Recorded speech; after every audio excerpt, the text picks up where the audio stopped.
Hey now, welcome to the Dirty Side of the Track, America's leading Formula One podcast. I'm Brian, that's Rob.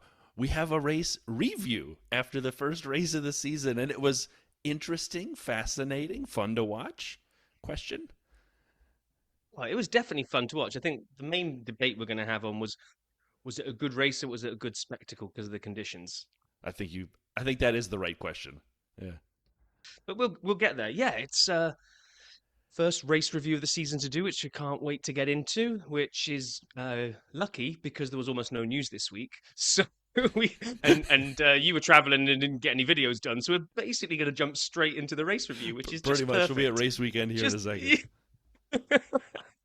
So yeah, we'll crack on through the news and social, and then we will pick the bones out of the Australian Grand Prix. And there are many bones to pick out. It's like one of those bony fish where every bite is full of bones. Well, that's an analogy to start the week on. So there really wasn't, as you say, a ton of news. The one thing that we both found was the 2026 Concord Agreement was signed by all 11 teams. 11 teams. Sorry, what did you say, Brian? You said 11 11. teams? Cadillac signed it as well. Not a lot of info on it. Rob found this. I didn't. It does allow a max of 25 races per season as opposed to the 24 now. So we'll see about that if that comes to fruition during the Concord Agreement. But yeah, all right, great. They all signed it.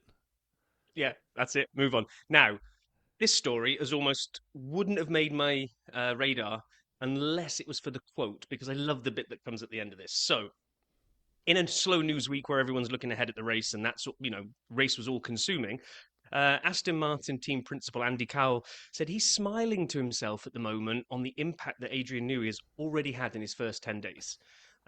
He said he's overheard him chatting to the engineers, reviewing what they're thinking about the 2026 design directions. He's been giving him a few pointers, and apparently the engineers have been coming out of those rooms kind of going, oh my gosh, we've just invented fire. Obviously the Newey effect, it just, but this is the quote. It was Cal said the best thing about this is the way he was allowed to make an immediate impact is because pencils and drawing boards don't need firing up or plugging in; they just work straight away. Slow news week. I just love that image of like, you're right. Think about a new employee coming in. First week is always like lost with like, here's all your new equipment. You got to get your login sorted. Blah blah blah blah. Newey just turned up with a roll of paper under his arm, pencil behind his ear, said, "Where's my drawing board?" I mean, it just tickled me, and I don't know That is why. true. That is But true. And and then a this is random yours. one. Yeah, this is Yeah, I yours. was just literally I was on Google trying to just find anything that was F1 news related that wasn't essentially looking forward to free practice one, because that's all this week was, with people so excited about the first race. Random one. So Cadillac, we've said all along since we've been looking at it and where we've been hearing things, they wanted an experienced racer to go alongside an American youngster. So everyone's been going, well, it's Colton Herta and then insert one of Valtteri, Danny Rick, Checo, Right. K-Mag maybe, but there's enough experienced ones floating around that could take that seat. This nowhere this week. Mick Schumacher's being linked with the Cadillac seat. Now I love Mick, Yes, you but do. he does not fit either You of those two still love Mick. categories. You've loved Yeah. You loved Mick when he was there, and then when he left, you kept putting him into the rumors for every seat that opened. You got Um, to, it's part of the law on the dirty side here. Thou shalt talk about Mick Schumacher at least once every couple of episodes. So there that's our you go. quota done. All right. Well, I'm happy we put that in there. And as Rob said, this week I was on the road. I had some personal things going on towards the second half of the week, and I did not get a chance to watch any videos. But I can say this: the feed. Oh, Go ahead. no, sorry. Do Should I the open the thing. vault? Open it up. Open the vault. I'll copy the link in afterwards because I did watch one this week. I just didn't add it. I wasn't going to open it. We've opened and closed it with nothing before. I was going to save for people the time, but all right. No, The vault is open. What do you have, Robert? I watched one this week, and it might have been a previous week's one. I'm not like you; I don't look to see when they drop. But I watched the Lollipop Man season preview Yes, I meant to video. watch that. Oh, Chef's kiss! He's back. He's absolutely back. Or her. Don't know who. I mean, it's Lollipop Man. Yeah. Suggest it's a man, but who knows? Um, Brilliant. Just absolutely brilliant. I don't like to give spoilers on the Lollipop Man videos, so just go watch it. It was enough when I was kind of getting all excited because it was race week. I found myself kind of watching that and just getting even more pumped. So yeah, there we go. Vale saves the video vault. Saved it. I will say there were a lot of team videos dropped this week. I did see my feed was full of them and it like notifies me. But being on the road and then the places I was at, I did not get a chance to watch. And I'm still not done with Drive to Survive. Did you finish? Yes, I've made us a little page on our Notion with my thoughts. Okay. I'm such a Grinch this year when it comes to Drive to You Survive. I watched are. a couple of them again to try to see if they could redeem themselves, and they couldn't. I saw on Threads you were threatening to go in the midfield pod and complain We about didn't make it happen. I got busy. We were gonna do like he was trying to get a panel sorted, I think, of kind of like a few different people from different places to do a Drive to Survive review, and I just my week ran away with me as well. So Well, maybe we'll review I it in like the it. off week. I'm 7 in. I'm enjoying it. And the 7th one is the one where the drivers film it. That's Oh, a really good one. that is the best. That is Yes. chef's kiss. Like, Yep. if all 10 could have been like that, I'd have been a happier person. But anyway, come on. All right, We've got a let's- race. We shut that door up and let's get on to the race. Let's do it. And then race weekend was upon us. The first race of the season, 2025. Here we go. So I watched FP1 live, FP3 live, FP2 had to save my getting up late quota, so that was watched on replay. But one theme, regardless of whether you watched live or watched highlights, one theme shone out of practice for me. Oliver Behrman had an absolute nightmare. Couldn't have been worse. Literally, could not have been worse. Crashed out in FP1, like proper binned it. Not even just like a sort of a kiss of a wall and a bit of wing falls off. No, like just bins it. Bins it so much that they were working on it all the way through FP2, so he didn't do any running in FP2. It's okay, guys. I'm ready now. Let me at it. I'm FP3. I've got this. Oh my gosh! Again, he hardly got any laps on the clock, did he? Because I think he binned it early in FP3 as well. It was did. just one to forget for Mr. Behrman. Agreed. And then the best part is I saw just the like the F1 package highlights of each practice. And so I'm watching these things. I'm like, whoa, this is not going the way Ollie Behrman and Haas would like. So then Qualy starts, and there's a discussion. Hold on, no, about Behrman. Should he just skip Qualy and just go out on mediums and run on like that for a while? Yeah, true. But like you say, then so FP3 comes around. Actually, across all FP1, 2, 3, we kind of had a bit of a theme that, like we all thought, McLaren, Mercedes, Ferrari, and Max all look like pace setters with a little sprinkling of a Williams in there as well, just to keep things spicy. But after FP3, I was kind of still quite happy in my Ferrari pick and a couple of, my Haas selection. Yeah, it's funny how FP3 this time round, and maybe it's the weather, really wasn't that great a gauge, was it, for a couple of teams? No, definitely not. And, Williams did look good in practice, which was nice. And a little bit of flash from RB, from the Racing Bulls. And in particular, Yuki. I'm like, this could be interesting. I'm like, Yuki's kind of like doing some things here. Maybe it'll train. He wasn't that high up, but he was clearly towards the top of the midfield. And I'm like, all right, Yuki, let's see what you got. Yeah. And then our first chance to see some real pace, because we probably all thought that the rain was going to come and make the race wet. So our real first look at proper pace was Qualy. And Brian and I have both made big moves around thinking that Haas are going to double down on last year. Brian with his bold predictions. And y'all yelling at me it wasn't bold enough. You kept saying it wasn't bold enough. And my bold prediction, now, Haas fifth. You were screaming at me. Now, give me more. That's not bold enough. Now it looks like you telling me Lance Stroll's the third best driver on the grid a couple years ago. Yes, it does. And I don't like to kind of make a snap judgment after one race. No, judge. But I will. Yeah. Haas had a shocker. Q1, both Haas boys out. Really looked like the rest of the field could have gone home and they still wouldn't have made it through. Ocon had no pace. Ollie got no gears. Lawson messed up his run. I don't really know if he had the pace or not. The race probably suggests he didn't, but it was wet. But Hulk got beaten in this session. I don't think by the final one, but Bortoletto did Hulk. Was it on the midfield pod or was it on the Discord thing where I made my bold prediction was about Sauber to get points in the first quarter of the season? And I got mocked. I got mocked horrendously for Sauber getting points in the first quarter. Let's just remember that when we get to the race results later, okay? All right. I will say this. The testing and how far back Haas was, I was sure it was like they did last year where they had a different run plan, where it was just they were Yes. Yep. last year they were trying to figure out a way not to lunch the tires. How do we make our tires last? And they had a completely different run plan in 24. Their times were not representative, and I told myself in my delusional mind, I said, "You know what? Maybe they're doing the same thing this year." And you know what? It turned out they weren't. They're bad. And I agree with you. It's too early to say. And the race we'll get to in a minute was probably not representative. We probably didn't learn a ton because it was just so chaotic. But they looked bad in practice. They looked bad in quali, and they looked bad in the race. And that's enough for me to say when they do finish fifth in the World Constructors Championship, don't call it a comeback, baby. Oh God, Do you, do you we'll want have to to take find the us through audio of Q? me saying that and just play it Oh, over and I over know. and laugh. Do you want to take us through Q2 because I Yeah. stole Q1? So Bortoleto, Doohan, Stroll, Alonso, and Hajar are out. But I will say this. The lap when Doohan went out. So here's the other part.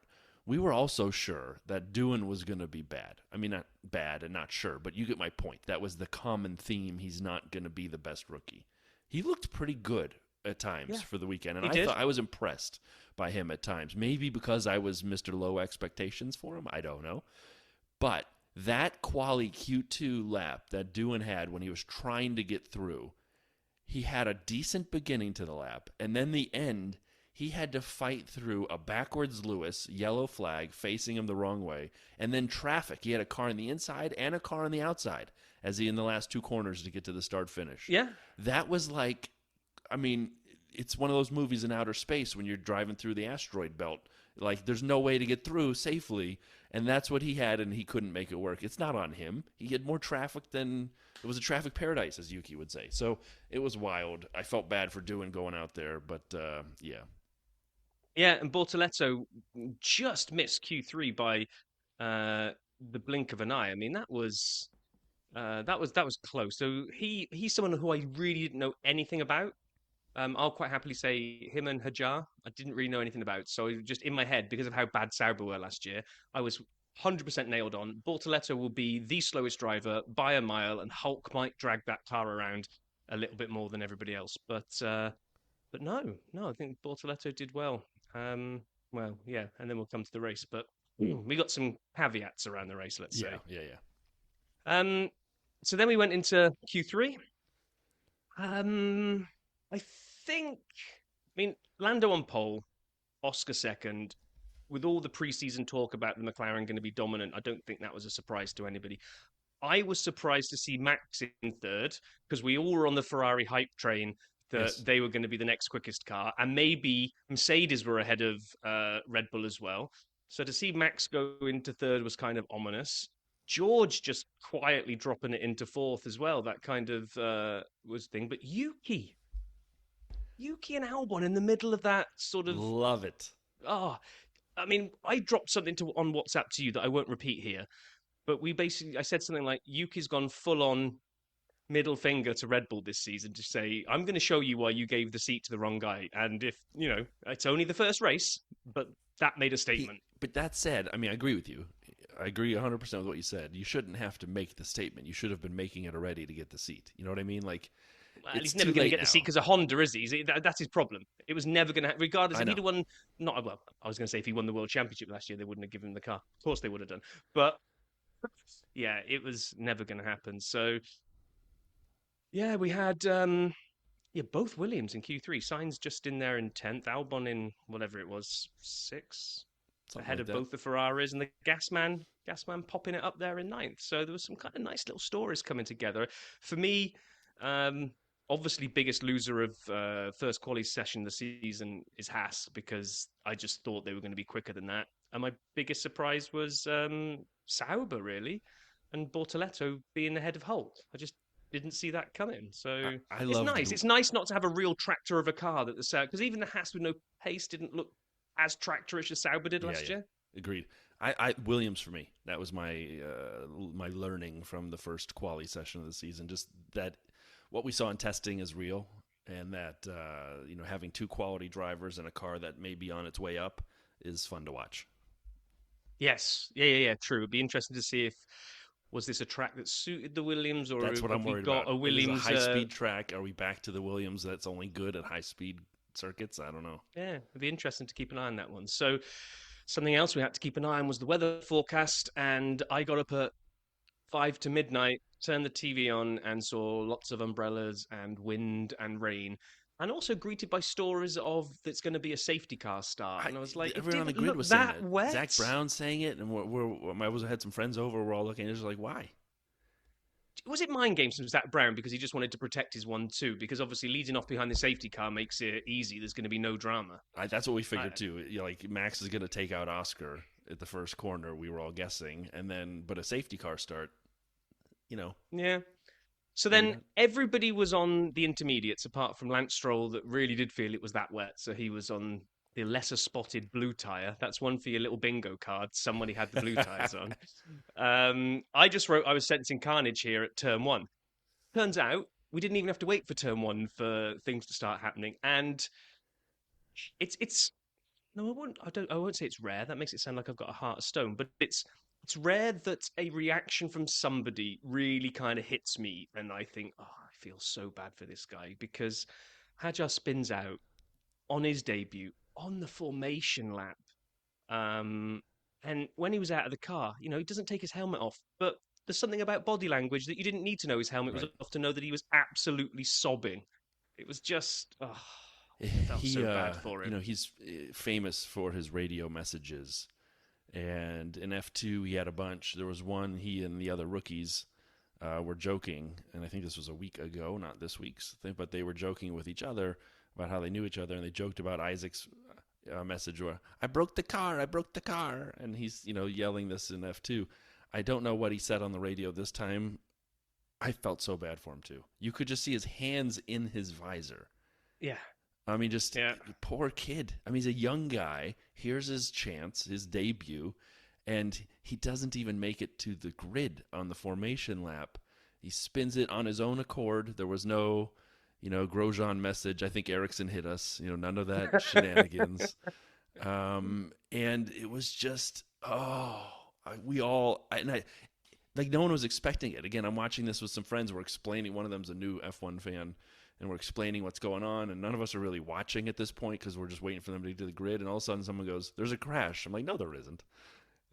Someone's out. And one of my friends is like, well, I can get him started again. I'm like, no, the wing is broken off the back. I'm like, he's done. Yeah, and then we had a nice class act from Lewis Hamilton's dad, who kind of consoled him as he came into the paddock, and just thought that was a bit of class, to be honest. Yeah. And for those who don't know, Isaac is a humongous Lewis fan. Like, he looks up to Lewis. Lewis is his, driving idol. So for Lewis's dad to be there to be able to, tell him, hey, it'll be all right, that was super classy, I thought. It was. So then we got formation lap take 2. Everyone made it round this time. Nobody's spinning out on a formation lap. So it was going to be good. We got away well. There was no first corner carnage that I was expecting. Surprise. Yeah, surprise. I'm settling back, ready to start enjoying a race. And poor old Doohan now decides to join it and bin it. And the safety car comes out. And just to make these rookies feel better that anybody can fall victim to this, Carlos Sainz takes one for the team and decides to throw his car backwards into the barrier as well. That's a class act from Sainz. Under the safety car. Under the safety car, which is just like the formation lap when there's no speed required. Under the safety car. Oh.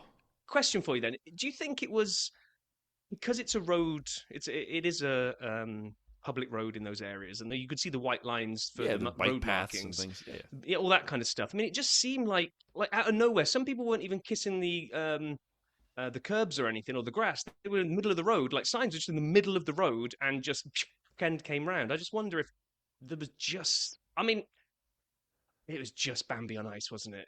It was.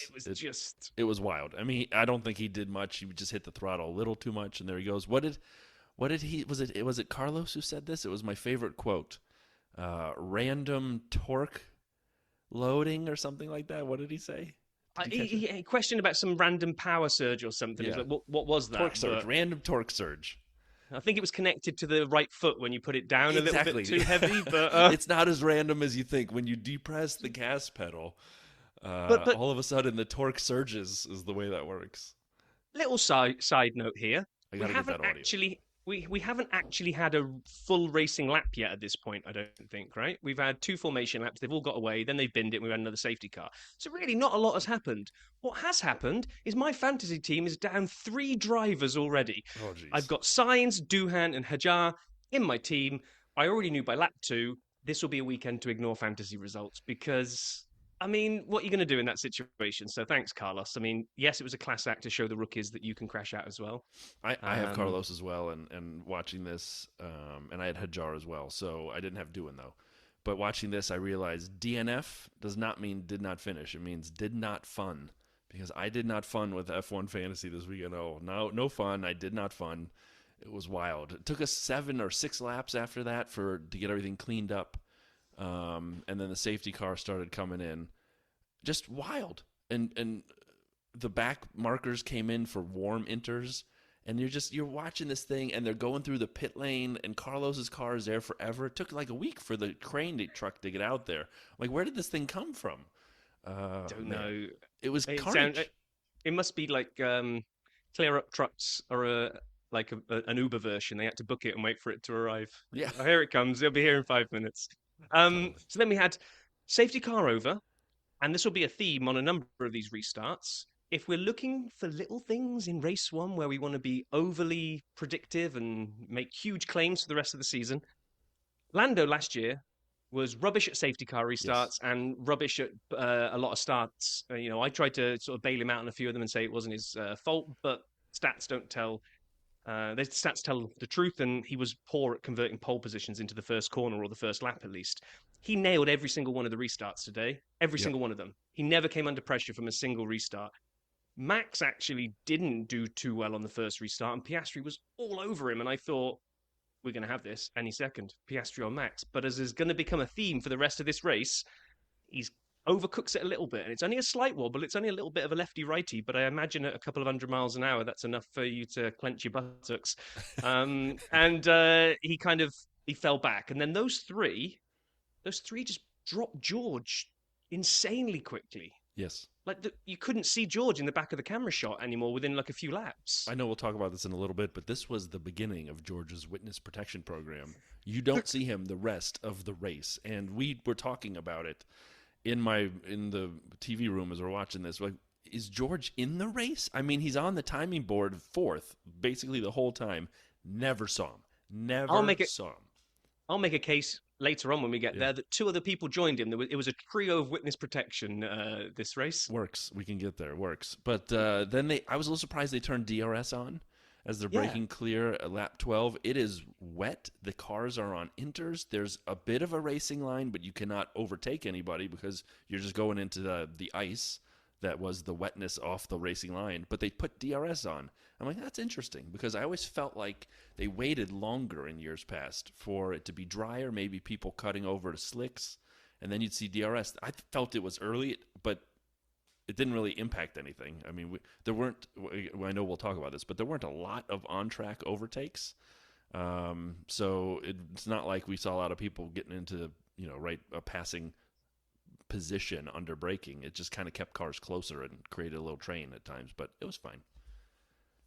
yeah. And then we kept getting these like, oh, there's going to be some rain in a few minutes. So we probably went on a few laps, maybe 5, 6 laps of everyone not really sure what to do. It's like, well, don't burn these tires out because it might rain again in a minute. So we kind of, I wouldn't call it a lull. It just went for like a 5 lap of everyone didn't know whether to stick or twist. Right? Is more rain coming? Save the tires or not? Will we change Yeah, the yeah. So slicks? And it was kind of like saving. Yep, yep. But Antonelli put a nice move on Hulk, but then a few laps later he decided to just go for a little spin and undo all that good work and have to go That chasing was after him great. again. We were because then they showed him taking Hulk again. I'm like, wait, he did this already. And I'm like, oh, that's right. They showed him off the track sideways at the only runoff area that was safe. Yes, he was Uh, so lucky. so lucky. Great place to do it. And then he rejoins. And he's like, oh, I guess I'll take Hulk again. And even Crofty got confused by it. He's like, oh, and they're showing us a replay of Antonelli getting Hulk. It's like, no, we're watching Antonelli get Hulk again. It's the same place, same overtake. But Yeah. and then Max. I mean, Max, you don't normally see him make mistakes in the rain. I don't know if it's his tires just giving up, but he went real deep in. He went through. He found the deepest puddle on the circuit to go through as well, just to kind of wet those inters again. And Yep. Oscar's eyes lit up, and he just kind of like flew through. So now we were a McLaren 1-2, and that was Max done in terms of the pace for that phase of the race. He just dropped like a stone there, and he just He had did. nothing on those tires. So, And then we kind of move over where we see Lawson gets Esteban. Haas's are both dead last. Why was Lawson so far back the whole time? I, he I know started from the pit lane, didn't he? yeah, but he made no impression. Like Oh, yeah. like he just sat there with the Haas's, like tootling around, and we were debating a couple different teammate deltas, right? So at the beginning, Antonelli obviously had a rough quali, so he was back from George. And then the biggest was Lawson down there back from Max. Antonelli, which we'll talk about and I want to highlight as one of the bright spots of this race, just kind of kept, well, even though he spun out, taking Hulk, spun out, took him again, he kind of just methodically worked his way up the grid. Whereas Lawson, it kind of felt like was just racing the Haas's and like, this is my race now. And Well, I just wonder. I did wonder this because I was thinking, after seeing the carnage of those other rookies just bin it and just be completely out, knowing it's a wet race and anything can happen, are they in on the radio just saying that just don't push this, just keep it on the racetrack? It's his first time he's ever driven in Australia, so it's like just keep it going, keep it under control, and just let's see what plans out in front of us because you've got to be in it to win it, and if you bin it, you're not. So I don't maybe. know. I think it's a little early to make predictions on. Well, I was going to say Lawson's pace. I'm actually going to go a little bit further than that and say it's actually really, really difficult to predict anybody's pace apart from McLaren, I would say, because they were obviously quick, and even Yes. when it dried for a little bit and people went to slicks, they were quick.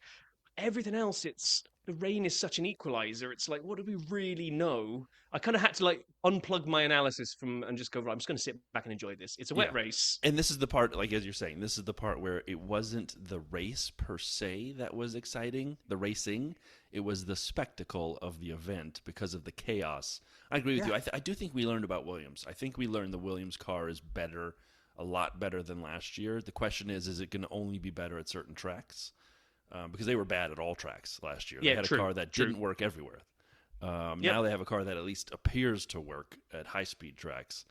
Haas, I do think looks bad. I think they've went backwards somehow. Everyone else went forward and they didn't move, or whatever it is. Relatively, they went backwards. I don't see a fifth in the World Constructors Championship. I don't know who would have said something that's stupid repeatedly. But anyway, yeah, I agree with you. It's hard to take a lot away, except for McLaren good, Williams better, Haas bad. Yeah, maybe true. Yeah, like you say, so Kimi got past Stroll up into 11th. Lewis seemed to be behind Alex Albon for eternity.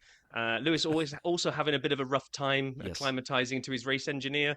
Um, I I foolishly thought that maybe they would get that kind of stuff out of the way in testing and then in practice and in quali, but maybe until you're actually in race environment, it's difficult. And I think it's fair to say Lewis wasn't a fan. He wasn't a fan of being told when to do K12, whatever the hell that was, or how to use it, or when to press it. It was just kind of like he's going to get real close in a minute. Just I'm unplugging my radio in a minute. Well, Lewis didn't like his race engineer. How about Charles? When he said, "I Oh, have a seat full of water," and the team radio comes back with this. Must be the water. So now he's thinking about what to say for a second. Let's add that to the words of wisdom. that's my quote of the race. Let's add that to the words of wisdom. You can hear that 2 to 3 seconds where he's thinking, do I just say, you I said it was water, no S. We know it's water. There's no benefit in you talking right now. But instead he goes, let's add that to the words of wisdom. I mean, the bit that set it up for me was like, oh, I hope we're not going back to the Ferrari clown show because the bit ahead of that was him coming on the radio and saying, I think I've got a leak. And they came back and went, a leakage of what? I mean, you're the guys that are supposed to be looking at all the dynamics and telling him, no, don't worry, all fluids are right, blah, blah, blah, blah, blah. Like, it was just like zero help to him. He's like, I've got a seat full of water. I did think at that point, it's a really wet race with spray going everywhere. I'm pretty sure everyone's cockpit's full of water, isn't it? But You would assume. But yeah, so then we got Oscar, lap 29. Oscar got DRS on Lando, and we had a little bit of a point where it looked like he was going to have a go at him. Then he was told to hold station, which I think was because they Back markers, right? They back hold station to get markers. through the back markers. Yeah. And then sort of Zach Brown said they can go racing again, but then it didn't really happen because once they got through the back markers, they lapped Behrman and Ocon. Oscar just I think he went through a little trip through the gravel, didn't he? And just kind of fell back out of Lando's DRS. And it was like, okay, now you got to build it again. You're miles clear. You two are obviously 1-2ing. Oh no, that's Alonso going backwards into a barrier. So before Alonso went backwards, there was a point around this point where for some reason they did not show the timing on the board. The board just showed the order, not the interval. Oh, and I know. I had someone over who's a little newer to F1, and we were explaining the timing board with the interval and what it meant and what DRS was, like when you can have it in under a second. So he's starting to watch it, and he goes, "Why haven't they shown the timing in forever? I don't know who's close to who. I just know the order." And I'm like, it's really getting annoying. And the reason I'm commenting on this, not just because it was annoying, because then Crofty goes, and Max is 14 seconds behind Oscar. And I go, what? 14 seconds? And they showed the start finish straight. It's not super long. They showed it, and all of a sudden you see the two McLarens, and then by the time Oscar was about to clear camera in the foreground, Max shows up in the background on the straight. I'm like, dang, that's far behind. And so, like you said, those tires, I did not know he was that far back in the gaps that we were building, and that makes sense because right before Alonso spun, and we were talking about the McLarens hitting the back markers, I mean, they were lapping people on lap 29. Yeah. And I wonder if something went wrong with the timing board because just before it went off and didn't come back for 100 years, it seemed to be stuck. It showed the same intervals for about three sectors in a row. So like I think I noticed it because Oscar was like 0.75 or something behind Lando. And he was obviously closer than that on track. I mean, he was having a sniff. He was trying to take a move. I'm like, that interval hasn't moved for a long time. And then it just disappeared. So I guess someone had to turn it off and turn it on again. Yeah, I guess so. But then, yes, Alonso, I was shocked it was wily old campaigner Fernando Alonso who had a problem. But I guess everyone was susceptible to these issues in that wet, slick race. Yeah, so safety car comes out. Everybody pits, apart from Haas. So it was like, okay, they're staying out thinking more rain. I mean, it's a genius if it really rains at this point because everyone else has just gone and put slicks on. I think Max was on mediums. Everyone else went to hards. Albon and some of the back markers were mediums as well. And Haas are like, no, we're going to stay on the inters. So, okay. And then we started getting all these radio messages. There may be a monsoon coming in 10 minutes, followed by another radio message from a different team. It may skirt around the edge of us, followed by another radio message of there may be category 1, 2, 3 rain. And I was like, God knows how these drivers can take all of this in because literally, I don't think the pit team knew. So they're trying to be helpful, but they're changing their message every 10 seconds. And I'm like, and we're like, well, what's going to happen? It's like, okay, and then so Behrman bailed and went to medians, and Ocon followed him in. Safety car ends. Lando nails it again. We're like, okay, this is it. This is probably going to take us to the end now. Right, and we're thinking maybe it won't rain. Maybe it will rain, except it looks dark in certain parts of the track. And literally, I've got a guy in my TV room from Melbourne. He was born like a couple miles from the track. He's trying to, and I love him dearly, he's trying to tell us where the weather's going. He's like, no, we're not going to get any more rain. He's looking at a radar on his phone, and he's pointing at the skyscrapers. He goes, it goes from left to right on your screen. We're fine. And I say, I think there are raindrops on the camera now. And we're getting into a debate about George's sweaty visor and whether it's actual rain on the camera or not. And so as we're looking at this, all of a sudden, people start going off the track. And it gets wild. And, you're on slicks now, so everyone took this gamble, and we're all debating how long can they hang on. And all of a sudden, and I love this in Formula One, when they cut to a camera that's actually moving, like they're panning to get the action shot, and as they zoom in, it's a McLaren going off-roading. And I'm like, oh no, what is this? And they zoom back further, and then you see Max go through, and you're like, wait, was that Oscar? Was that Lando? What just happened? And then they show a replay. It's both. Yeah. And I'm like, what? It was wild. Yeah. And then I thought Oscar was out, but then he kind of put it into reverse and went off-road reversing for about 3 years. Turned it into a front-wheel drive car that looks backwards. Yeah. Yeah, basically. Yeah. And I'm like, wow, have they made the wrong call? Lando pitted and went to Inters.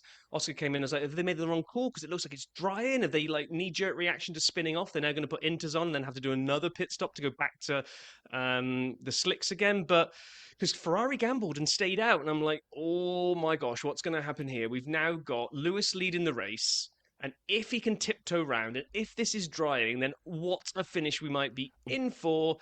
More yelling at the TV. Ferrari masterclass in strategy. Look at this. This is tremendous. What a way to turn it around. We spoke too soon. Well, we did. And I don't know. I've never driven a car that fast in those type of big conditions. But when you commit to the stay out and get the track position, felt like they needed to commit to it a little bit longer to see if they could have got away with it. They didn't. Lando was slicing through on his inters. And then we had Bortoletto and Lawson binned it. So we had another safety car. But Ferrari, they couldn't, or they didn't want to stick with the gamble. So they came in and pitted, and they were dropped way down the order again. So we had that little glimmer of, oh my gosh, have Ferrari pulled a masterstroke? But yeah, and then on the replay, it shows Hamilton coming around the corner. It almost looks like he's verging to go into the pits, and they must have made the call right then, like stay out. And he didn't, and the rest is history, as they say. But oh yeah, so we had another safety car, another good Lando restart, as you said. He did a great job on these. Yeah, and then at this point, George got mentioned on the radio. On the TV. He broke loose from witness protection. It was like, what's that car doing? All of a sudden, they're saying, is that, yeah, really? Is that Kimi again? No, it's the other one. Wow, didn't realize he was racing. He fancied a look at Max for about a lap and a half, and then that Mercedes didn't seem to quite have the pace of Max, so that kind of fell away. Gasman went for a big old swerve and let both the Ferraris through. And then we had Oscar decide he was going to follow up on that and got past him. So we're kind of about like lap 55 now, a couple of laps to go.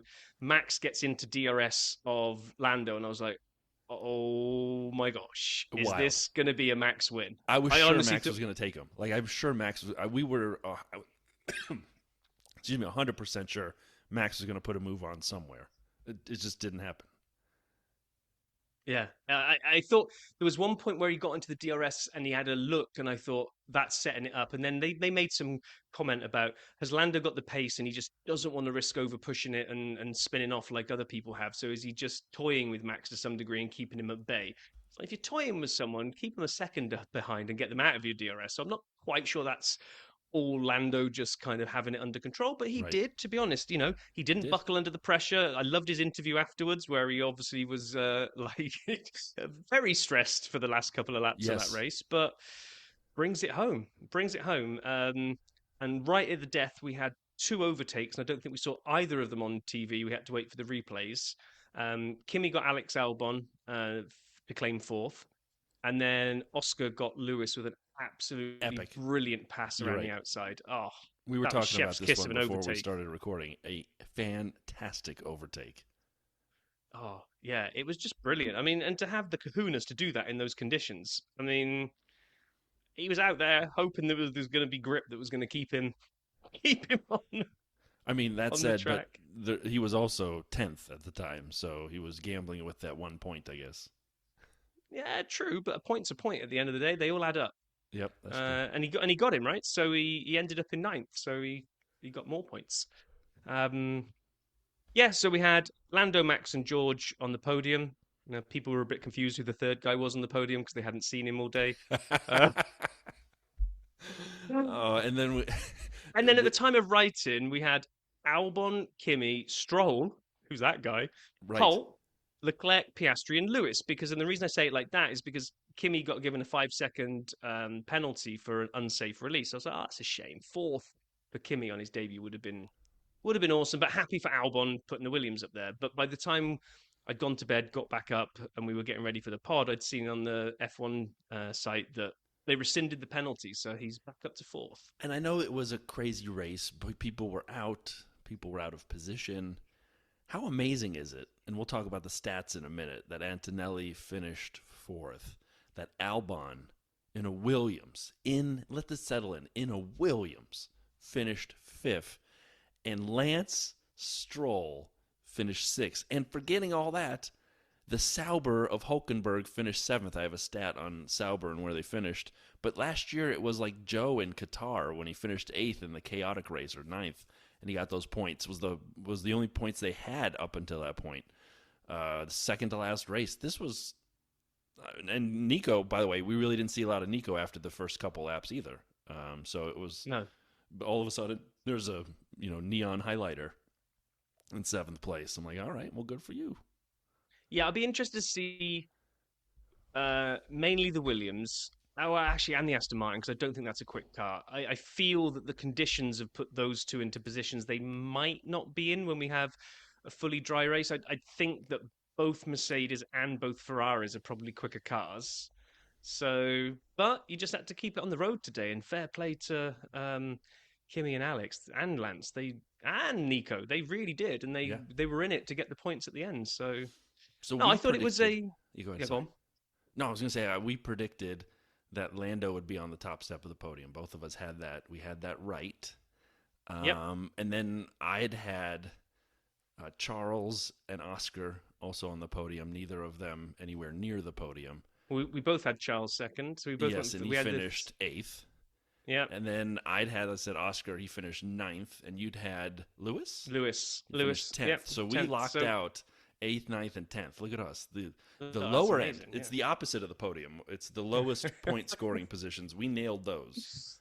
That's very true. So yeah. Do we want to go and hear our roving reporter? Let's do it. We have our first report from Pitlane Paul, but as always, we need some music.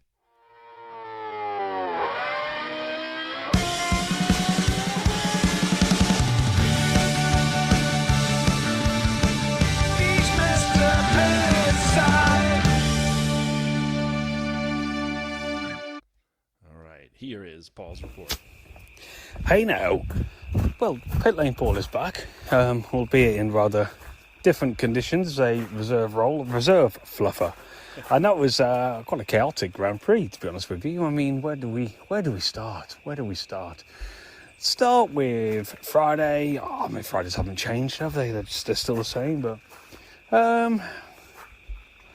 did anything happen? It was hot. No one really. Oh, Behrman. Yeah, I suppose Behrman went off. Yeah, I mean, Behrman went off all weekend, so I guess it's not really a massive shock to say he went off, actually, after this week. Obviously, there's a lot of focus on the rookies, and he all sort of made headlines at individual times over the weekends, really, when you consider it. So, started with Ollie. Needless to say, Mr. Behrman had a particularly rough weekend. I think it's fair to say that. I would say that Lawson had equally as rough a weekend. I mean, I'll be honest. I don't necessarily agree with that decision as such, but I mean, they know more than what I do, so who am I to judge? And obviously, then with qualifying, Kimi, through no fault of his own, to be fair, I mean, but either way, yeah, you go out in the first qualifying session of your first Grand Prix, when you got the focus on you, it was naturally going to be looked at. Sorry for the noise, by the way. I'm properly in the Aussie Outback at the moment. It's quite therapeutic. Moving onwards to the race, yeah, we knew it was going to be wet. I mean, there's so much water around. It was unbelievable the amount of rain that came down, actually. And what turned into like a really hot, what was a really hot day, humid day on Saturday, ended up being this like quagmire of muck on Sunday morning when we got there. So it was going to be a massive challenge for the guys. A lot of the support races wiped out as a result, which wasn't a huge shock, if I'm being honest. Then I guess we move on to the actual race. Well, not even the race. Let's even stop before the race. And poor Isaac Hajar, one first of our rookies to... Oh, I mean, you had to feel for him. It's just sad, but, you know... Yeah, I mean, you know... And then Jack Doohan, again, similar sort of mistake. But I mean, listen, you're going to heap the pressure on the rookies. Let's look at it in reality. The next two people off of any real significance for Alonso and Sainz. So, you know, anyone can make a mistake in those conditions. It was just what it is. And then, yeah, I mean, Ollie Behrman, he got lapped more times than the actual pit garages, I think, to be fair to him. So all in all, if you look at your rookies, yeah, they all had a bit of a rough day apart from one. And I've got to be honest with you, I think I'm not going to take any notice of driver of the day because it's just a pointless thing. But how he didn't get driver of the day, I don't know. I know there was some talk about whether the unsafe release was fair or not fair. Either way, what a drive. You got to take your hat off to him in those conditions with everything that's going on. Big shout out to Albon. What, you know, regardless, you know, fourth place, he inherited that off the back of the Antonelli penalty, which, you know, who knows, by the time I say this, might have been overturned and put back on. But either way, fantastic for him, fantastic for Williams with the pressure of Sainz coming in. And I've got to be honest with you, for the amount of stick he gets, and I would say unfair stick, if I'm being honest with you, and I will go for Lance Stroll. I thought, again, fantastic performance. Apart from that, Yuki, what a legend. I think he had a point to prove this weekend, and I think he did that. McLaren look quick, don't they? Sad for Oscar at the end, naturally. We go down. Max was, as usual, at Red Bull, you know, on it. Mercedes, yeah, like we said, Kimi, excellent. George just drove a solid race, you know, did his job, excellent. And then all the way down, yeah, like I said, it was a pretty mixed field, but credit where it's due. Kimi Antonelli, I think that's where we should be talking right now. Not about Lando Norris. Excellent. Anyway, good to be back, guys. Speak soon. Paul, thank you. I'm loving the background sound effects. I feel like I'm in Australia with him. That's, Totally. Or it's just background noise that he's playing in the hotel room just to give it the ambience. But whichever, It's appreciate the it. white noise on the machine to help you sleep. Exactly. Right, do we want to fire up the pits and the king of the pits? Let's do it. Hey, you're the king of the pit.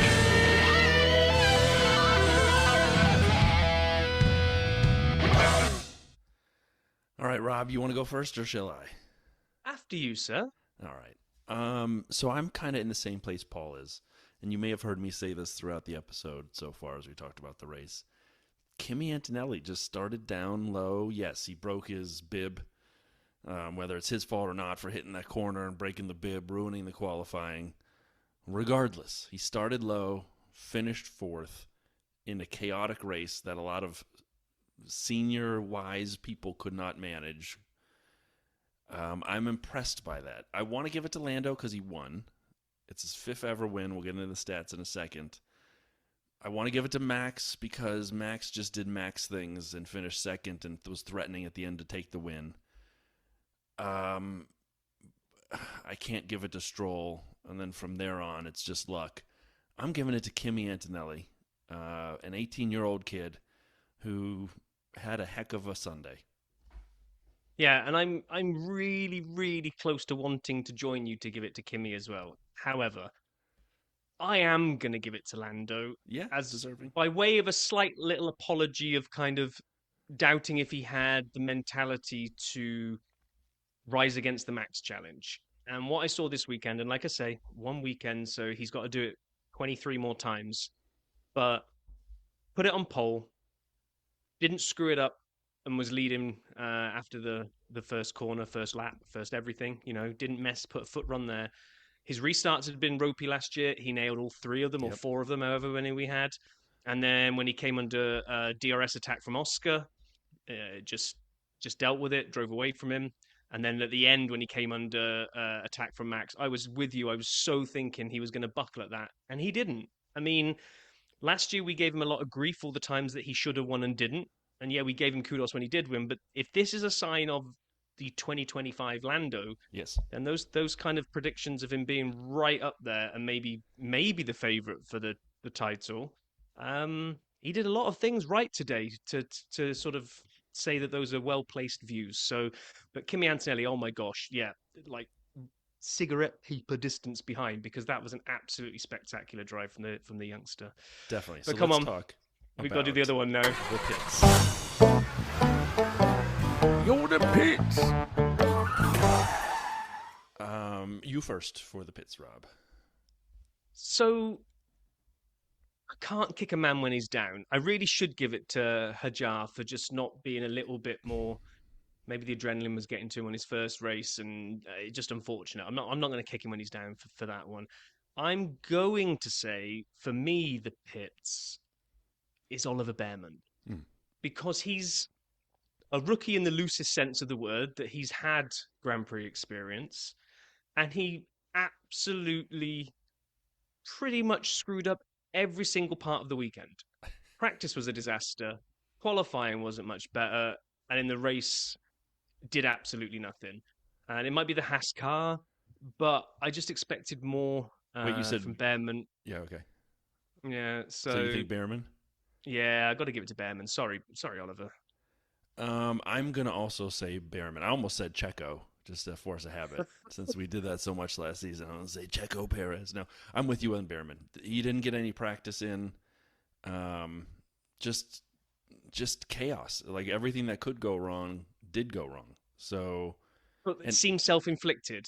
it does. It wasn't like he had reliability challenges. They were rebuilding the car in FP2. So, and then the gearbox, challenge. I gotta go Behrman with you. 100% agreed. So, with that closed, before we close the race weekend, it is of course time for your favorite part of the dirty side, the SAP stats. And since is it a slap house worthy? I think it is, because it's the first race. So we're gonna go slap house intro, first stats.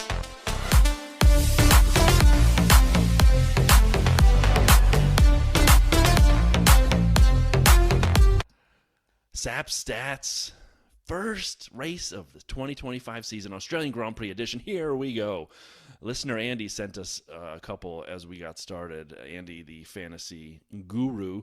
Kimi was the second youngest all-time point scorer at 18 years, 203 days old. Second youngest all-time to score points. Do you know the youngest ever? Yes, I do, because it's in the notes. Because I put it in there. Max Verstappen. So P4 for Kimi Antonelli is also the best result for a debut racer since Kevin Magnussen, or as they call him in Canada, Magnussen, in 2014. So it's been 11 years since we've seen someone do this. P4, and we covered this during the Discord episode. Lewis Hamilton has, of the current drivers, of the current grid, the best debut position, P3 in Australia in 07. Now, Kimi Antonelli will be second on that chart with his P4 in Australia in 2025. By the way, the next closest, Ollie Behrman in that Ferrari in Saudi Arabia last year, P7. So, kudos to Antonelli. Thank you, Andy, for those stats.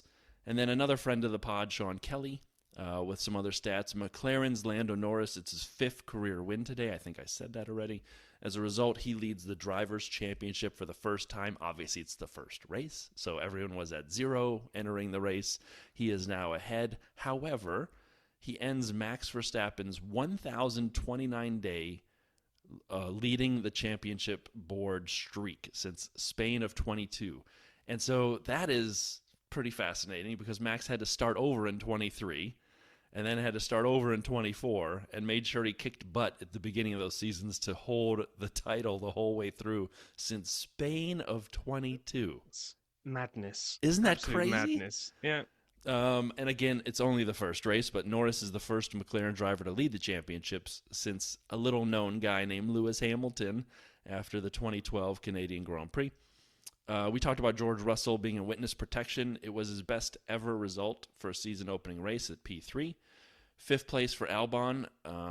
If you don't count that 2021 Belgian Grand Prix George Russell farce.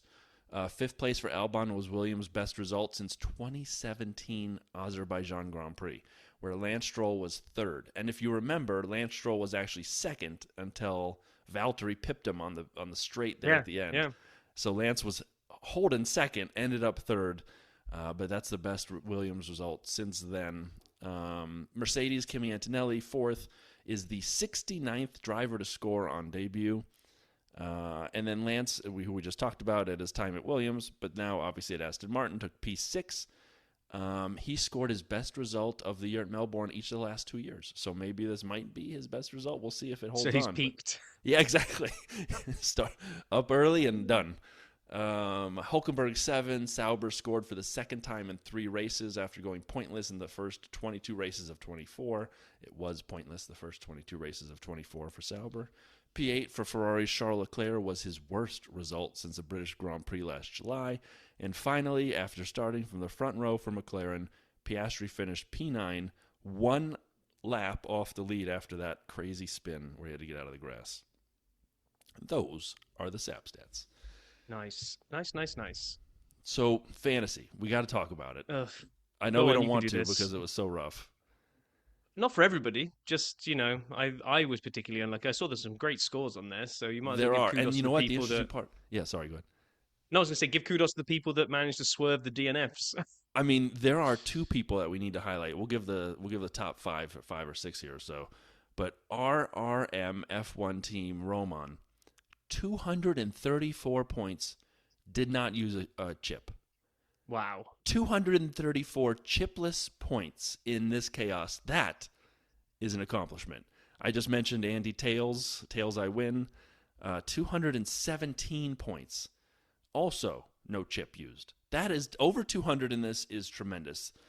Followed by Flat Out Fury Chris, Box 1, Octavio, Papa Ya Rules from Pato, and then We Are Checking Racing, Renato. And then we go on from there. I will highlight that Fantasy Hub Rob, 9th, good job. Fantasy HQ Adam, 12th, good job. So we have some experts in there. And then you got to scroll a bit to get to me at 17th with 98 points. I always love a fantasy weekend when it's double-digit points, when you can't even crack 100. That's a good weekend, right? And then we scroll some more for Rob. We get there. Hold on, I'm actually scrolling. Beans Mean Signs, Rob Vale, 49 points. You're 38th. Not I great. know. But the winner, last place, my friend Tim, who listens to the podcast in the mornings on his drive and often drives past me when I'm out running. Naomi Watts, I'll just leave it at that, Naomi Watts. Tim, negative 25 points. And there were other people negative. Sophia, you got lucky because Tim outdid you. Michael, you got lucky because Tim outdid you. Tim had negative 25. He got negative points from Bortoletto, Alonso, Sainz, and Racing Bulls. All gave him negatives. Oh, my gosh. Sorry, man. Oh, I'm not sorry, laughing Tim. at you. I'm laughing with you. Right, so before we move ahead to the Chinese preview, we've got one last thing to wrap up from Australia, which of course is our casino update of how we got on Yes. in our first race. Okay, Oh, roulette. I forgot about this. I'm so excited. I know. So the ball came up. We had to predict who would finish 4th. Brian said Lewis. I, however, said Oscar. So neither of us did very well on roulette. Does it matter who's closest? No, there's no win on that hand.